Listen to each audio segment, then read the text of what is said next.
we at times need that. Okay, so I'm going to go to my Qt and I'm going to this is my data set. So this is the equation, and I'm going to simply run this and then create my data set. Okay, so I already have it, but I'm going to run it again. All right, so then how do we plot this? Just copy it.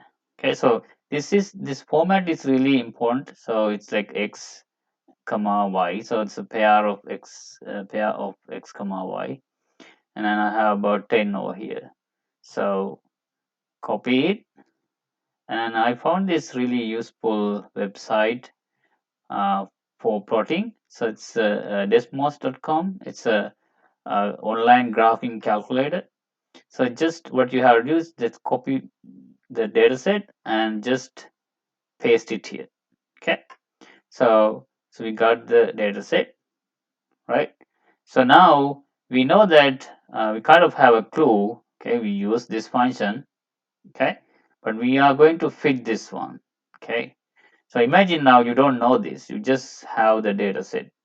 Okay, so what I'm going to do is I'm gonna fit this one. To make a fit, okay, we use another float option, and notice we have a y and y1 and x1. So we are going to use the same two variables. So y1 and then we are going to make a fit. So it's not equals, it's roughly equals. That's how you put the fit. Okay, and then here I'm going to put a times, okay, a times x1, okay, and then to the power. Okay, so for that I'm going to go over here and like this, and I'm going to change this to 3. Okay, and then the other parameter is b x1. Okay, all right, and you can see now we got the exact the equation that we gave, right? So it's a perfect fit.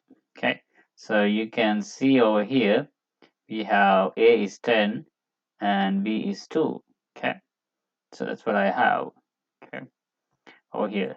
So and then um, and that's it. And then we can we plot that one as well.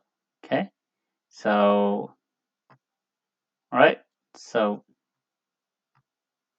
all right, so um, so we fit the plot. Okay, and then you can see that it is a perfect fit because this r square is 1.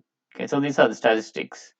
And then the residual, if you want to plot residuals, and you can see that they are also really small. So when a fit is really perfect, and you get almost zero residuals, there's no residuals, right?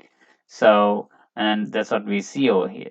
So our fit is actually the exact same equation that we used. Okay, so that's what we did. Okay, so now what you want to do is don't worry about the negative values.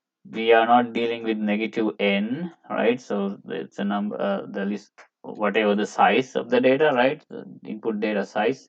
So it's always a positive thing. All right, so now let's say now I want to share this the graph to the class, right? What I do over here is I click here and embed. Okay, so copy the embed code. I'm going to go to the class, and then let's say I'm going to go to our discussion. See, where is it? Right, so right over here. Right, so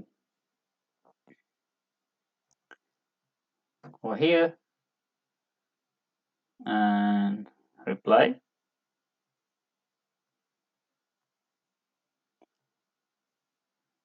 And all right,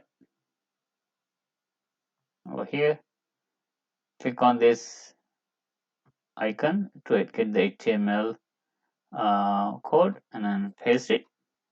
Let's see. All right, here you go. And you publish. Okay, so So that's what the that's how you can post or share your finding with the class. You can share this one. So the reason that I showed you this, because in the discussion I'm going to ask a similar question for you guys to demonstrate to the class.